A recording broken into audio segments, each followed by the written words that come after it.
Hey everybody, it is me, Cyrus, once again. Today I want to talk to you about a console that I'm sure you're familiar with. One of the most popular consoles ever made. I think for a long time this was the best-selling console of all time, the PlayStation 2. And there are several different versions of the PlayStation 2. I have a couple of different variants of that here. I just want to talk to you a little bit about the console itself, my personal experience and history with the PlayStation 2, and I want to show you a setup that I have for playing a PS2 on a modern setup, on a modern TV, and a way to get the most out of it, I think, if you're willing to, try something a little different. So, this is the PS2.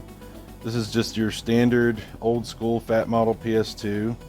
This is the slimline version, which was released later. They had some different variants of this also. I think there was at least one that was released after this that's a little different than this.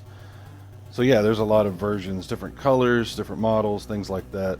I don't have my original PlayStation 2 anymore, and that's because my original PlayStation 2 died on me in 2001. So yeah, I had an original launch model PS2 that I was working nights at the time when the launch happened, so I couldn't get out of work. My brother and my cousin actually went to go get, they got me my PS2.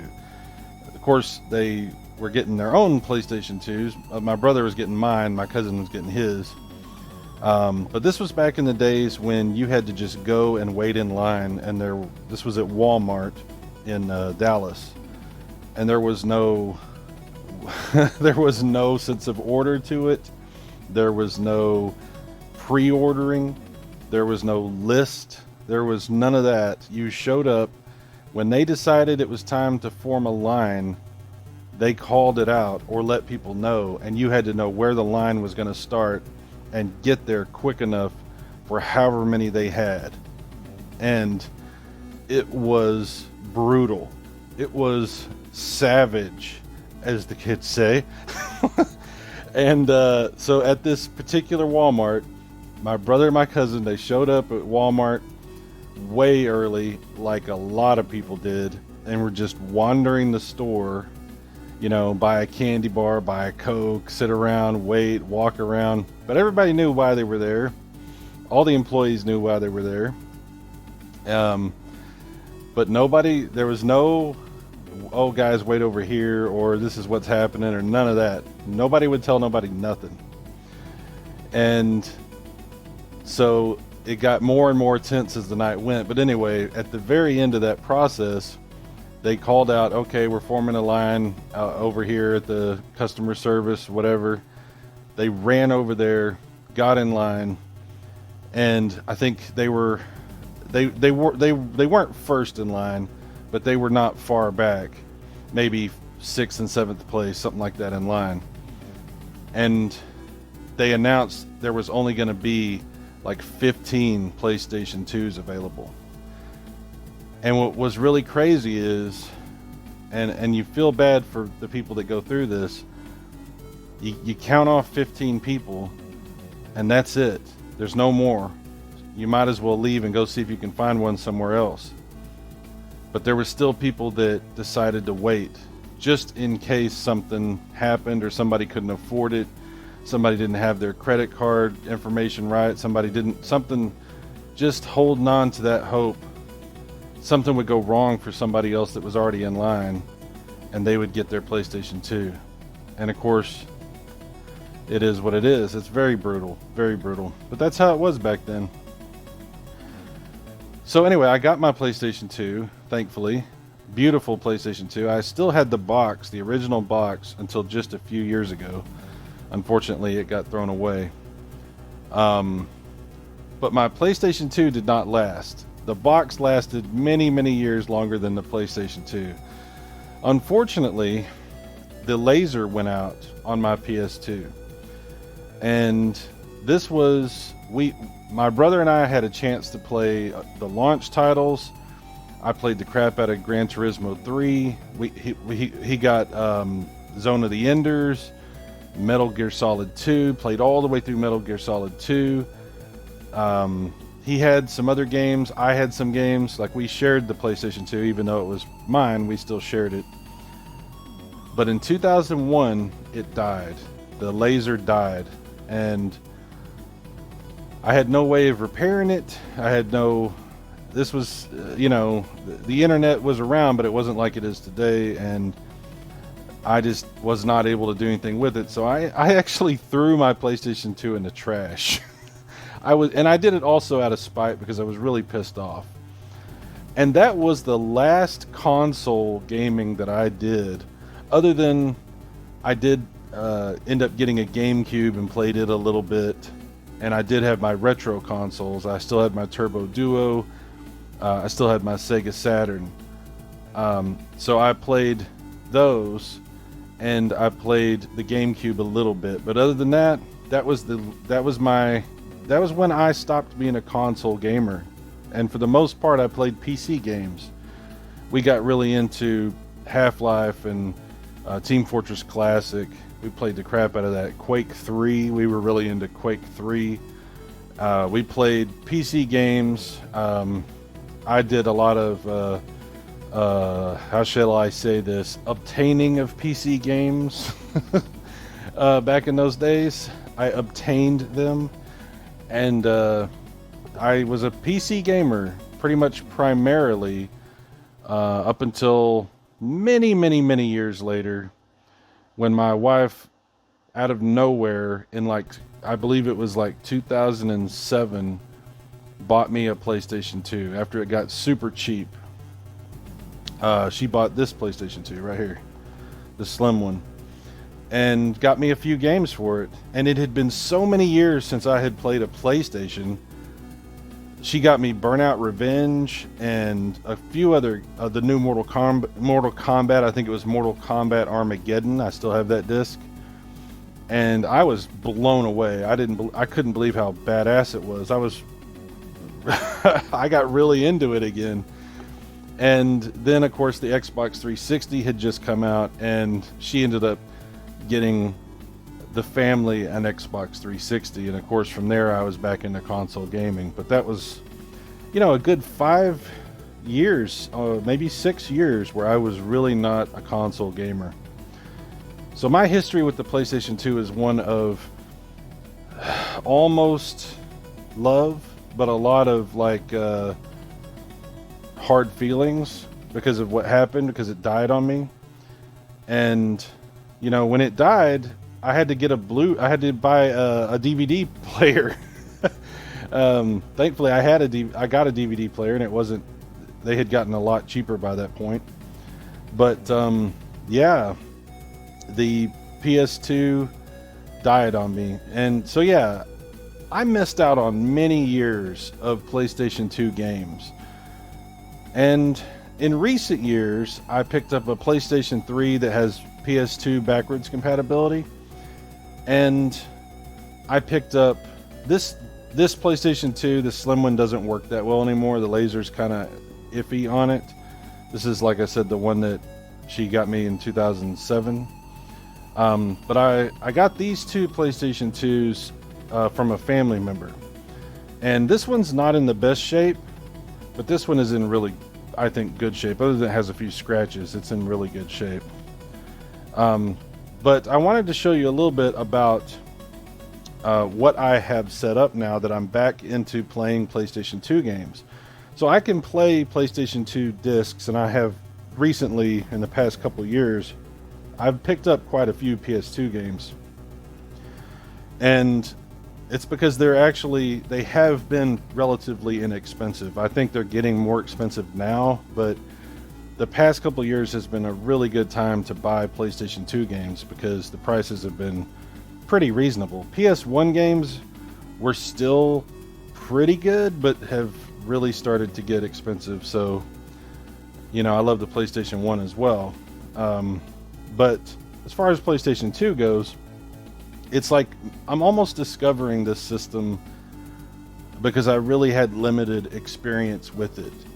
You know, it's funny because, like I said, this is like the most, or one of the most popular game consoles ever made, and I really don't know it that well. There's a lot of games I'm discovering that I never had a chance to play and I never knew about, and there's things you can do with this console that I'm only just diving into now. So let me talk about that a little bit. So this is the one that I use the most. Now, like I said, I do have a backwards compatible PS3. The problem with the backwards compatibility for the PS3 is it's not 100% as good as a PlayStation 2, because you can do some things with this that you really can't do when you play that way on the PS3. But also, the picture quality for modern TV video capture, or for putting, you know, like putting on a modern TV, the picture quality is not as good as what you can get off of this with like a RetroTink or with a FrameMeister or something like that. You can just get better quality video from a real PlayStation 2, and that's just a sort of a problem with how the PS3 with backwards compatibility will translate the interlacing of video, because a lot of the stuff on PS2 is interlaced. Now, this is still going to be interlaced, right? But there are ways that it can look better this way. I discovered this just from studying the picture and trying to get the best possible quality I could. So this is good to have. It's good to have the real thing for compatibility, to have 100% compatibility with the games, but also because there is some differences and some extra things you can do here, which we're going to get into. So, first of all, if you're going to get a PS2 and you're going to use a PS2, you need to have memory cards. And back in the day, the regular PS2 memory card was 8 meg, which is still a lot of memory. But now you can get these things in a lot of different sizes. Like here's a 32 meg, and I even have 128 meg that I picked up, and these are super cheap. I got these off of eBay next to nothing. Also, you're not bound to just using the standard PS2 wired controller. If you want to use that, you can, and you can even get extension cables for that, which is actually a really good idea. Or if you buy a device like this is from a company called Brook, and this will let you use a PS3 or even a PS4 controller wirelessly with the PlayStation 2. So you just plug that in, and then you sync it up, and then you can use wireless controls with. You get the full functionality, including rumble and everything else. So that's pretty cool. I bought an extra wireless PS3 controller because for me the PS4 controller is really awesome, but this is the exact same design, shape, and model as far as, you know, the feel and everything as the PS2 controller, except for that button there. So I really prefer to use one of these on PS2 games, but you can use a PS4 controller. I think you could even use a PS5 controller if you want to. So something to think about there. Another thing is, how are you going to get your video off your PlayStation 2? So I just was talking about that a second ago. And you can use the component cables or an RGB cable, which you can get, again, very cheap off of eBay. And then you can convert that using either like a RetroTink or FrameMeister, OSSC, something like that. There are also cables that you can buy that are cheap, like $20, $30 cables that will convert the signal into HDMI. Not all that good. Most of those are really not that good quality.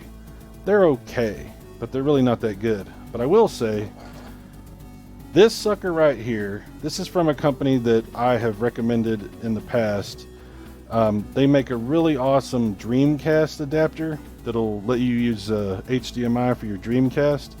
And the PlayStation 2 adapter they make is equally awesome. That sucker is badass. And that will convert the RGB signal into HDMI, and the picture just looks fantastic. So I highly recommend this thing. If you can get one of these, I got this off Amazon, I think, and it was like $30. And I do highly recommend that particular device. It's really cool. It still needs its own power source, which you can actually use the PlayStation 2 to power that if you want. So something to think about. So there's some other things you can do. Obviously, if you've got a slim model PS2, then you already have a lot of functionality that didn't come with the original model. Like you can see here, you have the network adapter built in, and you might want to use that for doing some acquiring of games. We'll get into that in a second.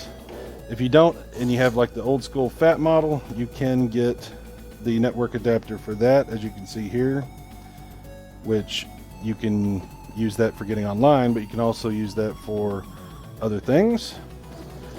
Or there are other things that you can buy. Now this right here is also from the same company, Kaico.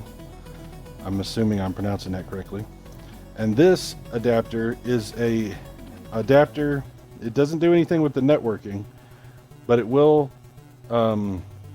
adapt your PS2 hard drive connection so that you can use a regular hard drive, like a standard hard drive on your PlayStation 2.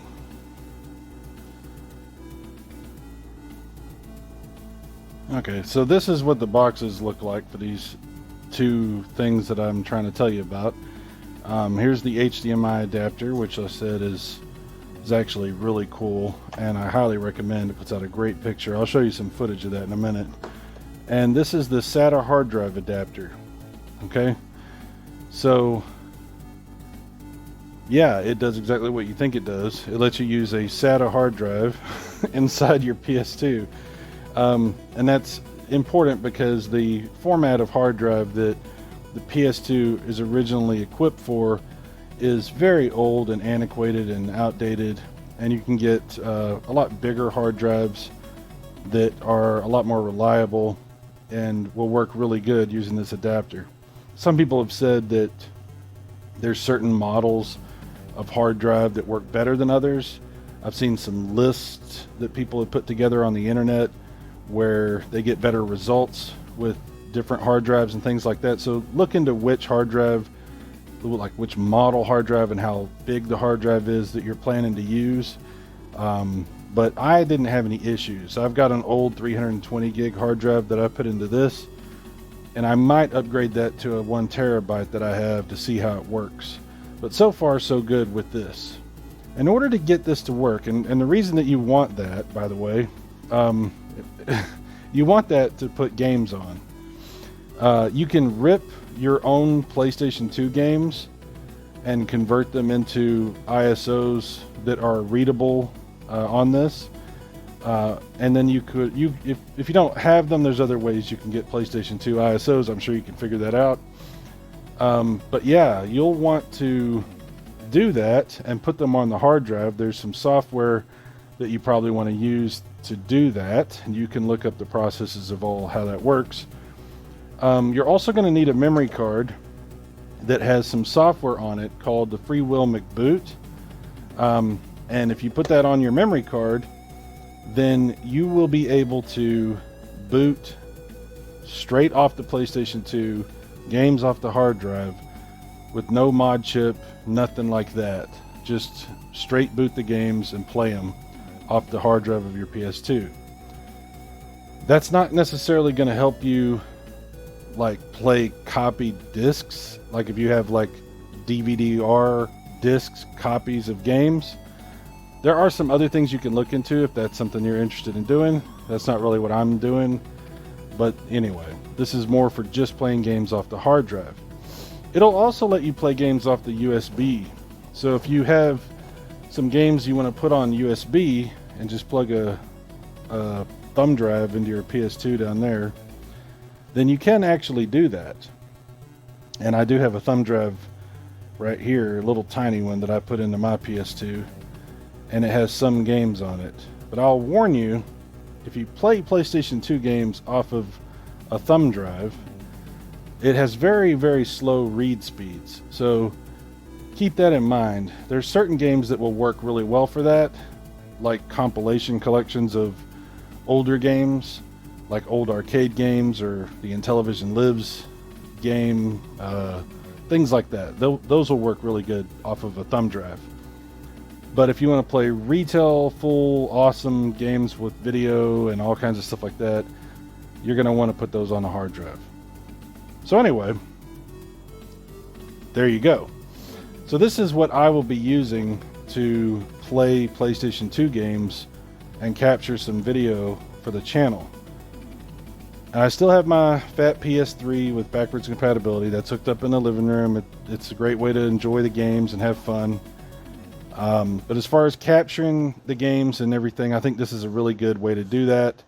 So I'm going to show you some video of some games that I didn't even know some of this stuff was on PS2, and it's really cool. If you're like me and you have kind of limited exposure to the PlayStation 2, then I highly recommend this console because there's a ton of stuff on here and some stuff that was only released in Japan that you might find interesting. Okay, so let's take a look at the PlayStation 2 here. This is booted up using the free McBoot that's on my memory card. And if you go into the browser here, we can take a look at my two memory cards. I keep the one with the McBoot in the second slot because the first slot is where pretty much every game is going to want to save stuff to. So I've got a 128 gig card that's in that slot, and I have a few things on that, as you can see. Quite a bit of memory free. You can see that 125,190 kilobytes free. Here's the other one, and this does have the free McBoot stuff on it. So yeah, like I said, I try to keep that in the second slot, but as long as it's on there, when you boot your PS2, it will automatically boot to this free McBoot screen. And you can install some things. There's like some different things you can install here that will give you some extra functionality and some cool stuff that you can make the PlayStation do that it's really not supposed to be able to do. You can even get the games to run at a higher resolution than they're supposed to. But it's tricky and it's problematic because you have to use the PlayStation 2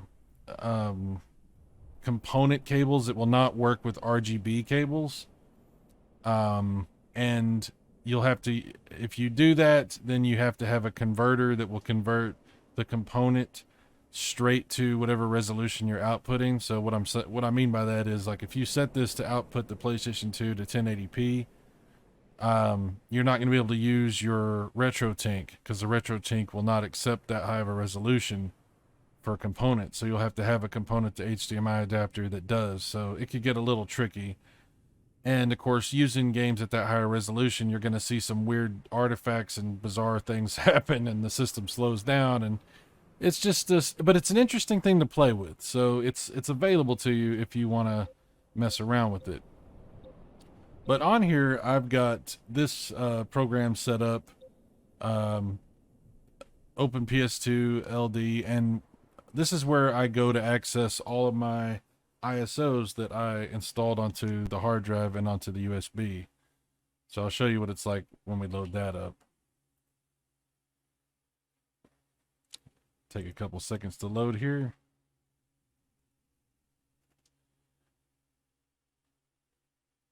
By the way, my capture might freeze up occasionally and I have to like restart it.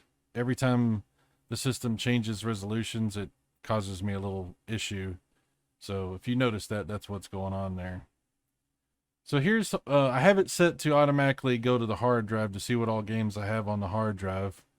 But if I back up out of that, I can go to the main menu here and take a look at various different things that I have available. So if I do my games list, we've got the hard drive games, and then here's the USB. If I have my USB set up, basically I have it set up to not start looking for it right away, just so it's not wasting time loading off the USB if I'm not going to be using it. But you can set it up to automatically bring these up so you don't have to like start the device. So right here, I'll start the device and it'll bring up my list of games that are available on USB. You can do that for the hard drive too, to where it doesn't automatically bring up you like the list of games on either one, the hard drive or the USB, and then you just manually parse the list yourself. Just an option to help you speed things up if you're interested. So the advantage of having games on USB is I can change these whenever I want. If I want to just take the USB out, put other games on it, take games off, I can do that. The downside is much slower read speeds than off the hard drive. So bear that in mind, because once you set up your hard drive, you're pretty much locked in to what games you have on that. Yeah, it could be kind of a pain to delete or add games to the hard drive once you get it all set up and everything. So something to keep in mind. But anyway, as you can see, I got quite a few games on here. And a bunch of games that I was never able to play back in the day and couldn't possibly try to even find nowadays. But yeah, some really good options for a bunch of games that are really cool, including Outrun 2006. So yeah, we'll go ahead and play that. And like I said, I might have to unlock it if it locks here in a second. Okay. So here's a cool thing about this. It's got a 60 Hertz progressive mode. So we can set that and then play the game in 60 Hertz. There's also a widescreen mode. So you can get some really cool looking video out of this game. We're going to set that. Oh, and here we go. Now we're in 60 Hertz progressive mode.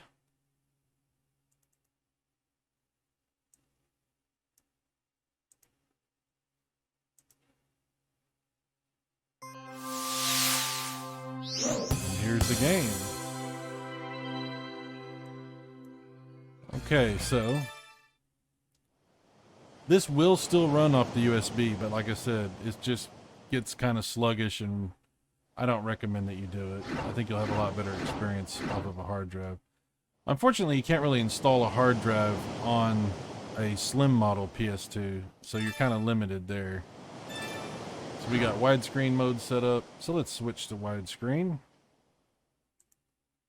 There we go. And let's play a little bit of Outrun 2006.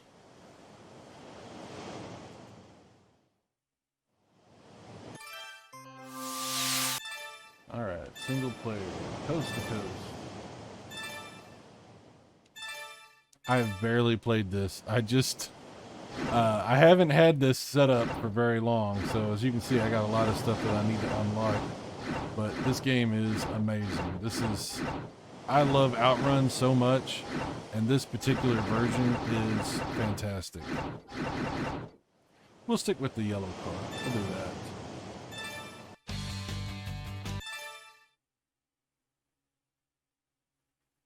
I'll bring the audio up just a little bit for the game. Get ready.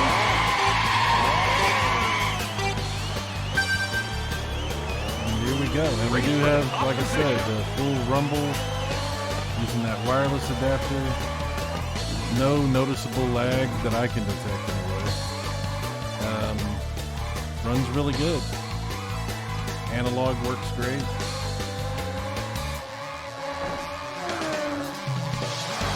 So I should note that the HDMI adapter that I'm using, let me pause this so I can turn the volume back down just a little while I'm talking.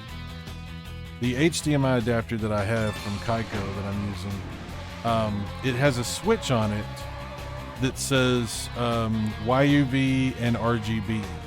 So you can, in the PlayStation 2 menu, you can select if you want to output an RGB signal or the component signal, the YUV signal. So if you have component cables that you would normally use for your PlayStation 2, or if you have a SCART cable or something like that, that's the difference. That's what RGB and YUV are. And So you can set in the menu either RGB or component, and you just flip that switch either way on the Kaico adapter, and then it will recognize either one of those. So if you happen to turn on your PS2 with that adapter plugged in and you don't see any video, you can flip that switch on the device, and usually that will make the video pop right up because it's just set to the wrong thing. But it gives you some more flexibility, so it's something to think about. One thing I will say is, I think I mentioned this earlier, if you play around with the resolutions and you try to play your PlayStation 2 games at a higher resolution than they're supposed to run at, the Kaico adapter will not accept it.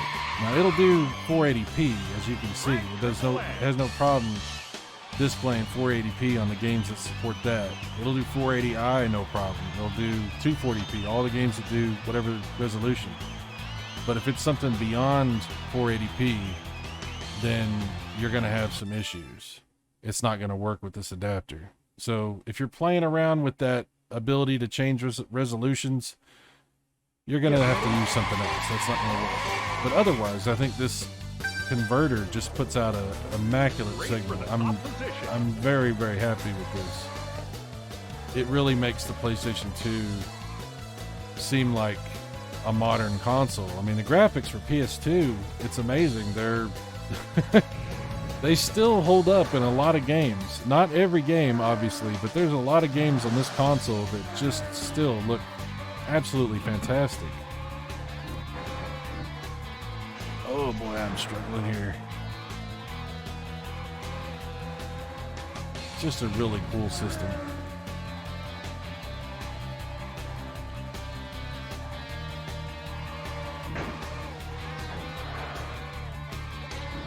Oh, damn.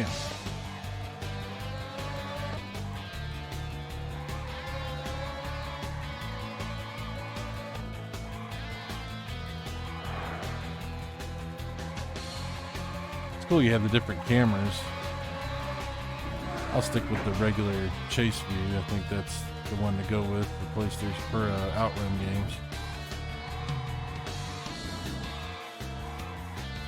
Checkpoint.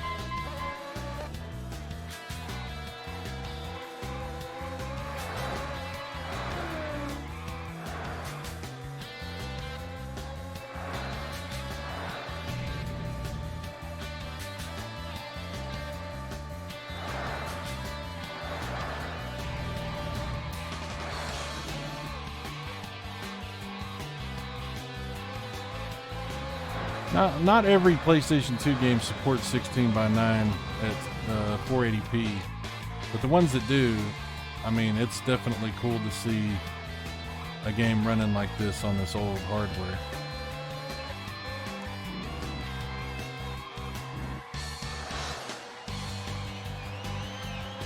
Oh boy, well that was close. All right, let's check out another game. Okay, now this next game was only released in Japan. This is Sega Rally Championship. Yeah, I know. I didn't even know this was on PlayStation 2. I absolutely love this game in the arcade, and the Sega Saturn version of Sega Rally is fantastic. I absolutely love it. But if you wanted to play another version that maybe took things up a notch from what the Saturn can do, then you should check this out. So let's run this game and I'll show you what it looks like, and I'll show you some of the options that it gives you as far as what is possible playing this on PlayStation 2. I wish this had been released in the United States, but it was not. We'll switch back to 4x3 mode for right now. Not sure if this game has a widescreen mode or not. We'll find out in a second.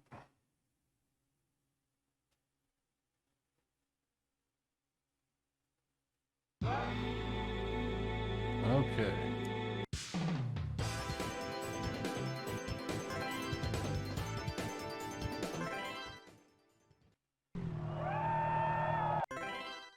Before I start it, let me back up. There we go. That's what I meant to do. Okay, we'll go into the settings here. So display mode. This does give you some different resolutions, you can see, but no widescreen mode. So we can definitely go with the highest resolution available. We'll leave it on easy. That's fine because it is a hard game. Yeah, so you can do really short or longer matches. We'll leave that on normal also. Some sound options, depending on how you want to set that up. They give you quite a bit of customization here. Rankings. Okay, so now I think we're good. We'll just jump in and check this out. So no widescreen mode, unfortunately, but that's okay.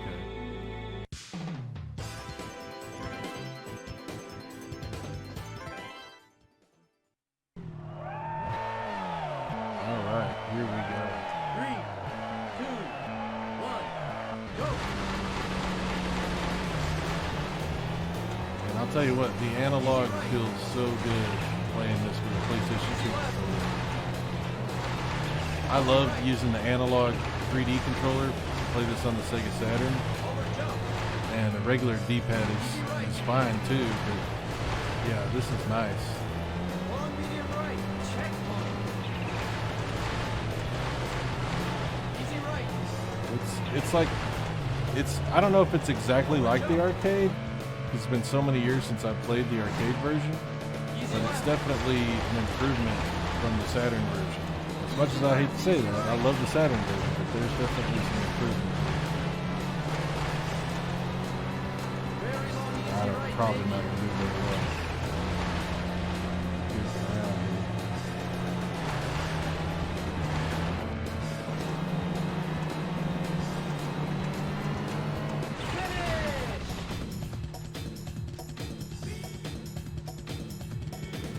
After all the years of playing this on my Saturn, it almost doesn't feel right to see the windows not have that mesh transparency.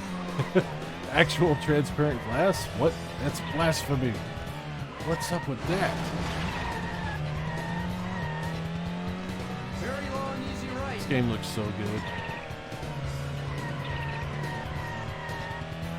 As you can see, it runs really great too. Easy right, maybe.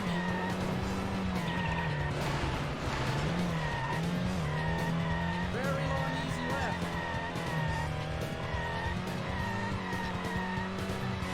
Check mark. Medium left.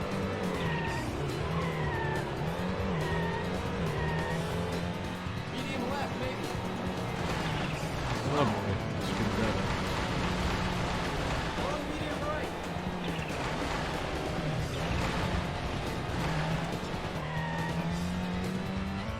Caution, hairpin right, check mark. Go. And that. Hey, left. This one's tough. If you screw it up, it's hard to get through this. And I am not doing well. Easy right, easy left. Long medium right. Yeah, we're not gonna make it. Easy right. So close. Oh, I did it! Just barely. Oh my gosh. So there it is, Sega Rally running on the PlayStation 2. Let's check out something else. Okay, next up we're going to check out a game that costs over $100 if you want to buy it. It's just gotten ridiculously expensive. And that's Castlevania Curse of Darkness. Lament of Innocence is not too bad. The price is not too bad there, but for some reason Curse of Darkness is just it's crazy. So let's check this out. And I'm not sure if I've ever played Curse of Darkness. I know I have the disc for Lament of Innocence, but I'm not 100% sure about this one.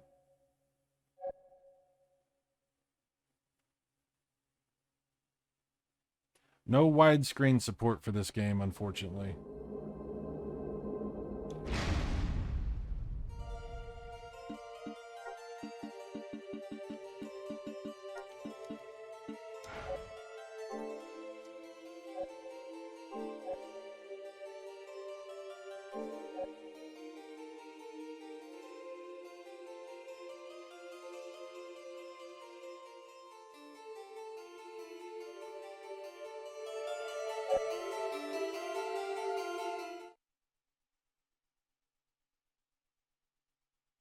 And you can set the hard drive to load faster. 1476. Like, there's a fast loading option, so it can actually load games quicker than what they should load. Humanity.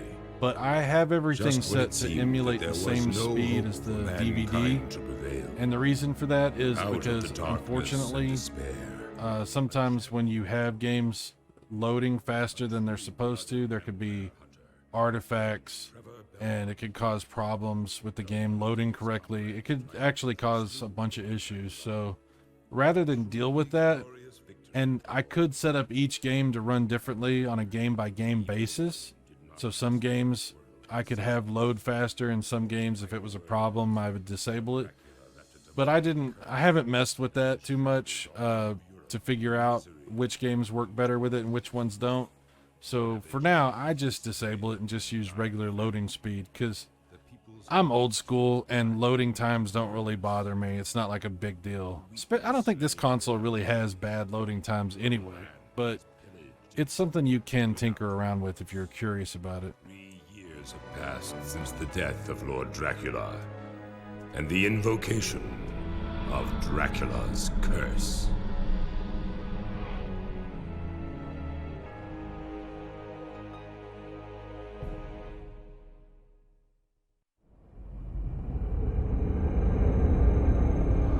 These full motion video sequences are an example of what I was talking about. Like if I was to try to run this off of a USB device, like a flash drive or something like that, it would be stuttering and running slower than it's supposed to, and would give me some problems. But that's yeah, you will definitely want to run games like this off of a hard drive.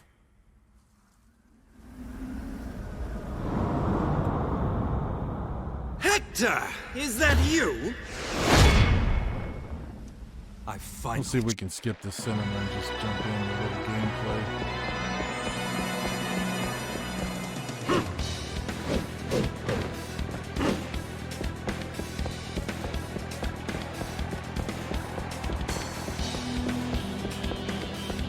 Never really could get used to the 3D Castlevanias. This one's pretty good though.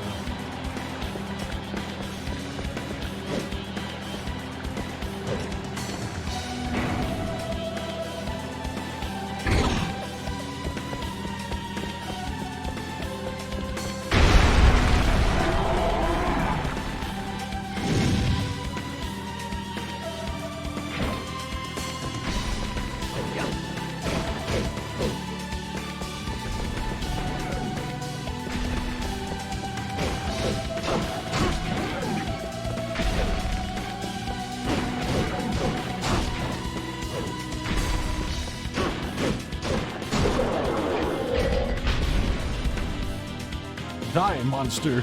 You don't belong in this world.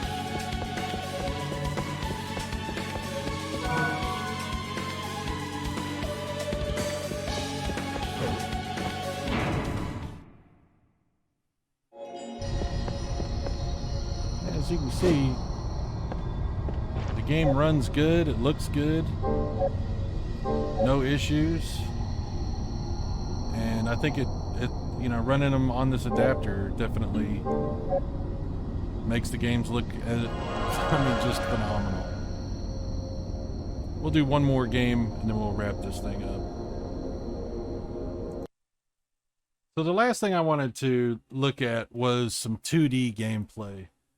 And my preferred way to play Street Fighter Alpha, the Street Fighter Alpha series, is either the PS1 versions or the Sega Saturn versions. And I think the Saturn versions of the Alpha games are just fantastic.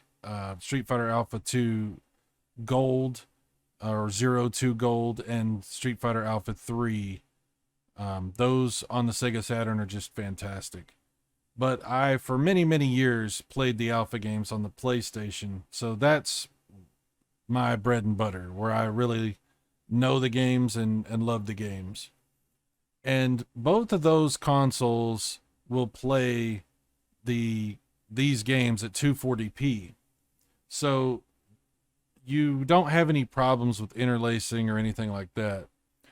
And not all the games on PS2 run in interlace mode. But if you were curious, or if you were not sure like how good a 2D fighting game was going to look running on PlayStation 2 on a modern TV, then I think this is a good chance to take a look at that. So let's load up Street Fighter Alpha Anthology here and just see how this looks running on the PlayStation 2 using this adapter, and see what that looks like. So it's going to tell you on some of the games that you load that there's a problem with the hard drive, and it's because you're using the you're using the hard drive to run the game, and it's, you know, the hard drive's not designed in originally for that purpose, obviously. So don't worry about that if you see that come up.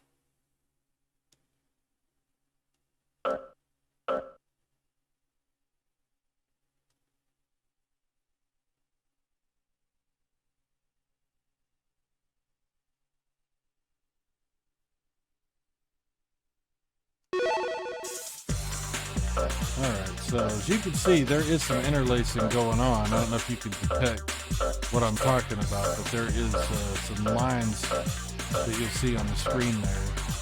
So we'll play some Street Fighter Alpha 2 Gold, which is the one I am the most familiar with. We'll just see how this looks and how it runs.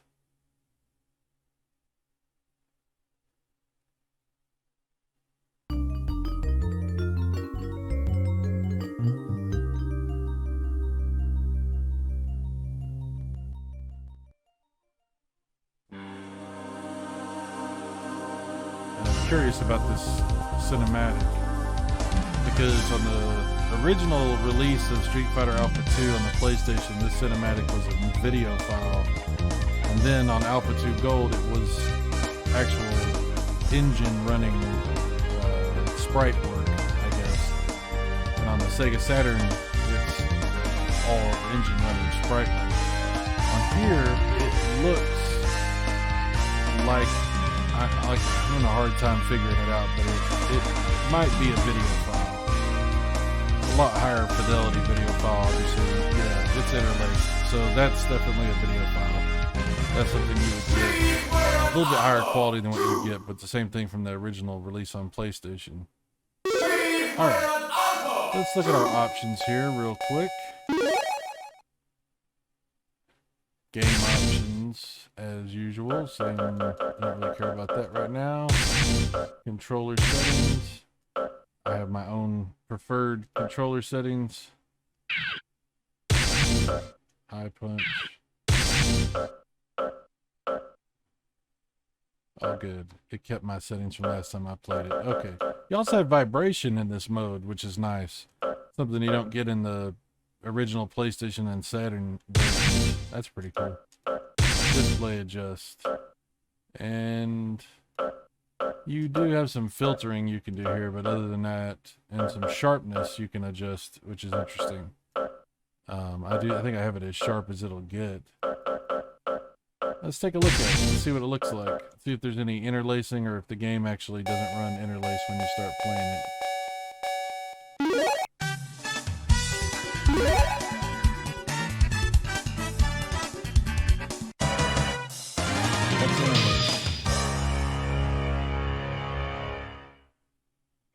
Round one, fight! Hadouken! Hadouken! Hadouken! Hadouken!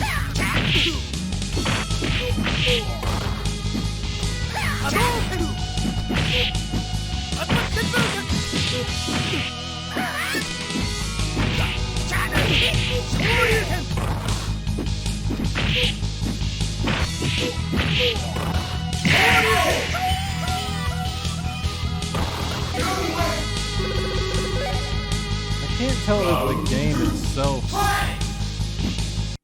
I'm gonna turn the volume down a little bit in the game. I can't tell if the game itself is interlaced or not. I know that the menus definitely are. Ouch.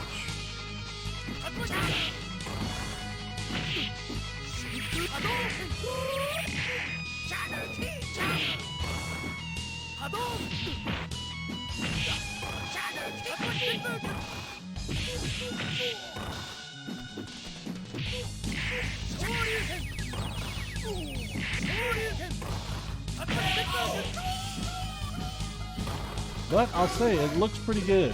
I think you could absolutely have a great time playing this with this adapter off your PlayStation 2.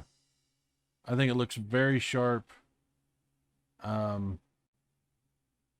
You know, maybe I don't know, maybe you might complain about the interlacing for the menus and stuff and for the videos, but I'm not seeing any kind of an issue here in the game. Like, no issues that I can detect with the, usually you see like these lines for the interlacing if it affects like flickering items or, you know, this pseudo transparency type stuff. Not really seeing that. Ouch. Ah.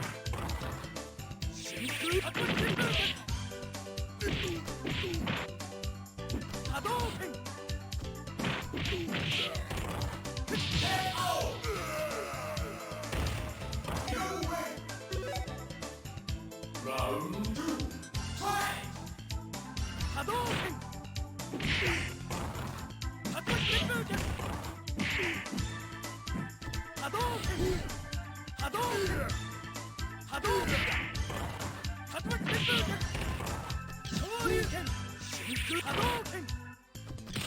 Ah, dang it.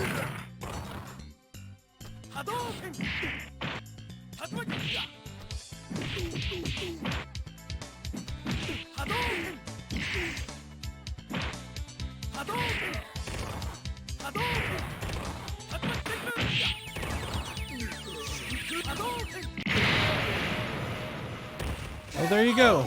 PlayStation 2 with running off the hard drive. There are some interlacing stuff that I actually just saw a second ago with that smoke that was on the screen. So, yeah, maybe you don't want to play 2D games this way. I don't know. Okay, I wanted to hop back on because I wanted to mention that if you have a game like this that's interlaced, it's going to look... It's interesting because I didn't see all of the interlacing that was happening through my capture until I went back and started to look at the footage that I just recorded, and I noticed that the other games that were interlaced were definitely having some interlacing lines appear on the screen, and it was a lot worse than I realized because the TV was compensating for that. The TV that I'm monitoring the game on was de-interlacing the video. So I wasn't seeing a lot of those artifacts that that I was seeing later when I was looking at the footage. So I will suggest to you that if you're capturing footage using an HDMI converter like the one I have, that if you capture through OBS, which is what I'm doing, that you manually use de-interlacing in OBS. And I am using that right now. I'm using the YADF 2X de-interlacing option here. So we'll just take a look at the game and you can compare this to the footage that I just played a minute ago that you just saw. This is the same game running off the exact same hardware, just with de-interlacing set up. And you don't need this if you're just playing, because I think your TV will do a good enough job doing the de-interlacing for you. Because like I said, I didn't even really notice any kind of interlacing artifacts of any kind on my TV, and I'm still not seeing them on my TV. But for the capture, I was seeing them. So make sure if you want to, if you're thinking about capturing footage from your PS2, it's probably a good idea, unless the game that you're playing is in progressive scan mode, to just go ahead and enable de-interlacing and play around with the different de-interlacing options and see which one you're the most happy with.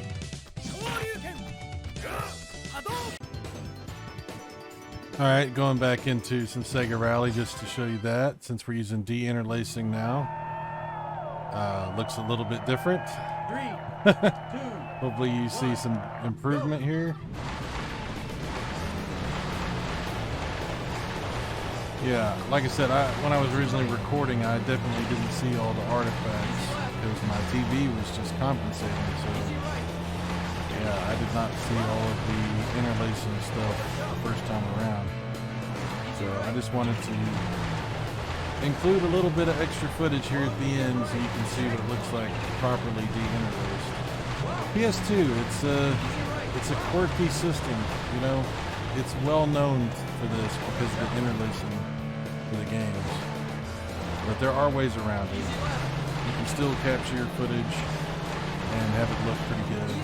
And like I said, when you're playing on a TV, I don't even think you'll see it with this adapter because the TV just does its own de-interlacing all on its own. So, yeah. Let's take a look at that Castlevania game again, too.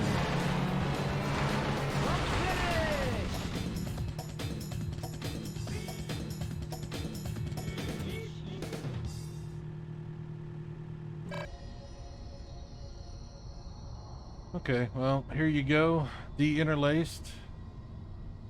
I think you'll notice a pretty substantial difference from the last video that I had.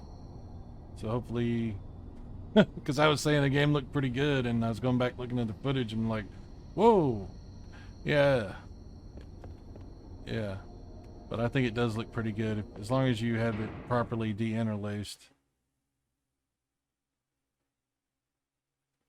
Yeah, and that ability is something that's built into OBS, so you can use that for pretty much, I don't think it really matters what capture card you use, what capture device you use. Just for reference, I am using the Elgato HD60S Plus, but I don't think it really will make a difference because the de-interlacing is happening in post, actually in OBS.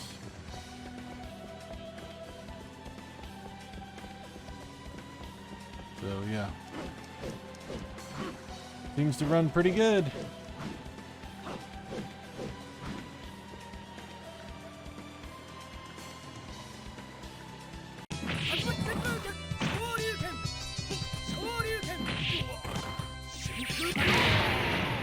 There you go. All right, thanks for watching, guys. More videos coming soon. I'll talk to you later. Take care.